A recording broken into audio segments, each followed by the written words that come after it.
Make It Right, the manufacturing podcast. Welcome to the Make It Right podcast. I'm Janet Eastman.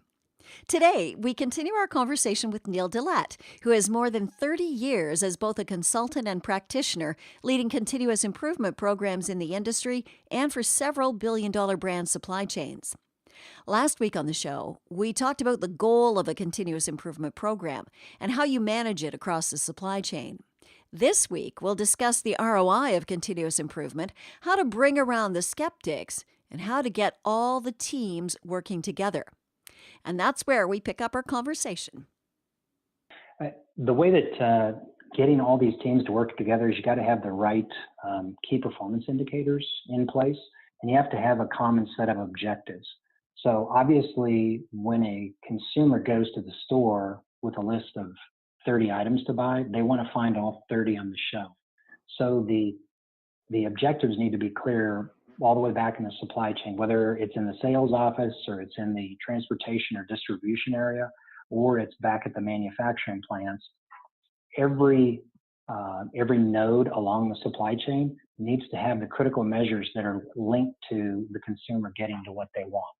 So in a plant, a key performance indicator is how effectively are you running your equipment, which is then tied to when you have a production schedule on a daily basis, are you making what you are supposed to make every single day? That's very critical so that when the product's made, it goes into inventory, and when customers order it, they're able to pull the inventory from your distribution center into theirs and then eventually into the stores so that you always have the correct inventory in the location. So again, they have to have the right objectives and key performance indicators in place to make sure that they are tied along the supply chain.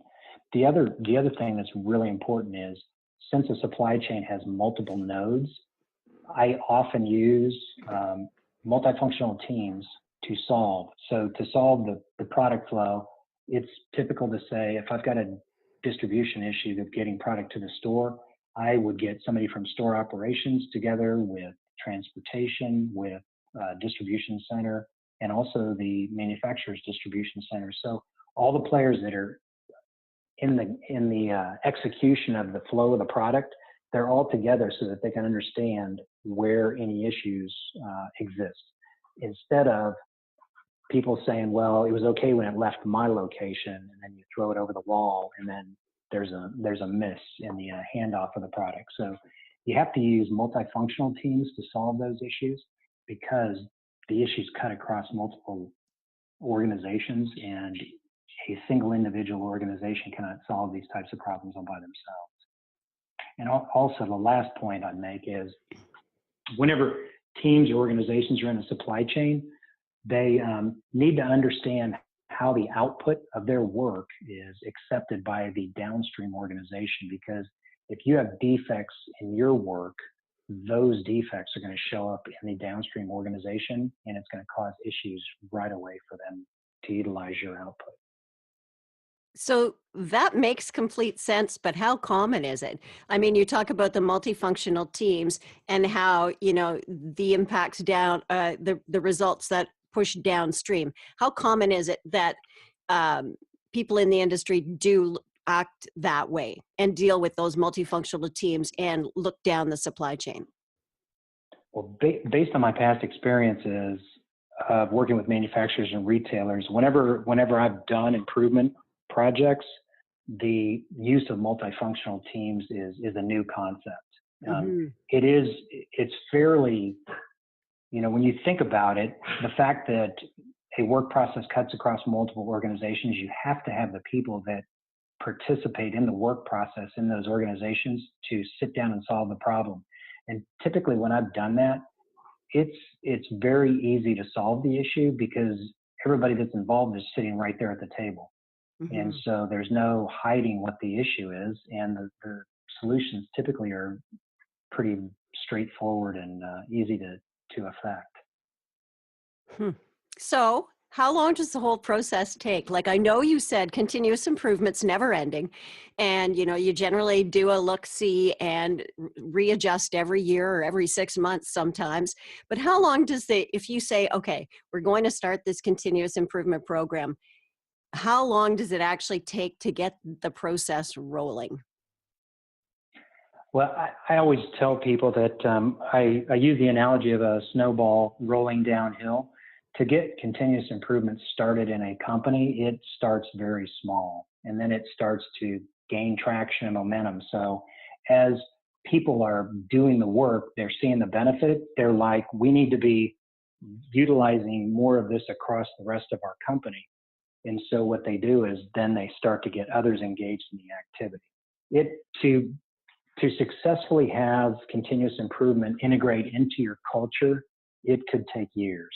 But the thing is that you could do trainings and workshops immediately and see immediate benefits and see a great return on your ROI and your cost, just as you get started. So it's something that, even though it takes a while to become ingrained, that's typically a function of the number of people that are in a company. Whenever I've worked with larger companies,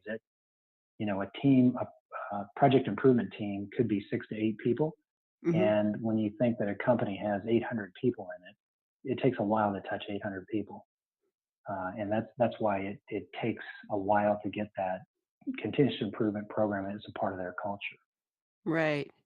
So I'm sure that you've been tasked with doing a continuous improvement program where people have been skeptical because, similar programs have been tried and they haven't worked and whatnot. How do you bring people around to this idea that, yeah, it takes a really long time to get this thing going, but it's the snowball and it will work if we just keep rolling? How long does it take to get those people on side? It's a great question, because I've actually been in at the start of a 3-day workshop where we were doing introductions, and one of the individuals, as they introduced themselves, said, "I've done this 3 times with other people and it never worked." And that was their introduction. So I was like, oh, okay, great. But yeah. I wasn't his comment was accurate.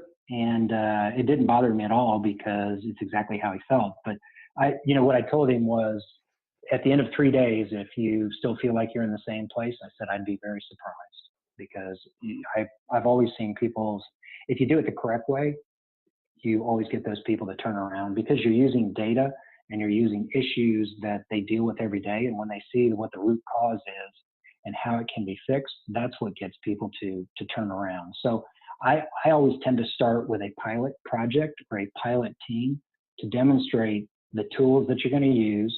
And I always want to make it on a highly visible topic or issue, and leadership has to be involved. So the skeptical person, I would want them to be on the pilot team, because those are the people that they tend to push back the most.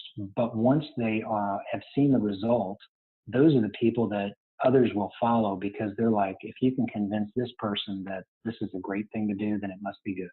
And so I always start with a pilot execution, and you have to get leadership to be involved, because they're the decision makers. They're the one that decides whether the program goes or not.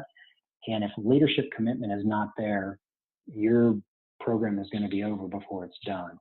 I've personally been, when I first was trained by Toyota consultants, we were very grassroots or bottom up execution. Leadership was still wanting to be convinced that this is the right direction to go. And we had lots of people who were out doing the work, getting great results, but we ended up having to restart the program after a couple of years because leadership was not bought in. That's why I always stress that leadership has to be committed and leading the charge and in the pilot projects, because those people are the ones that, if they believe in it, they're going to maintain it. Otherwise, like I said, it's going to be a lost cause.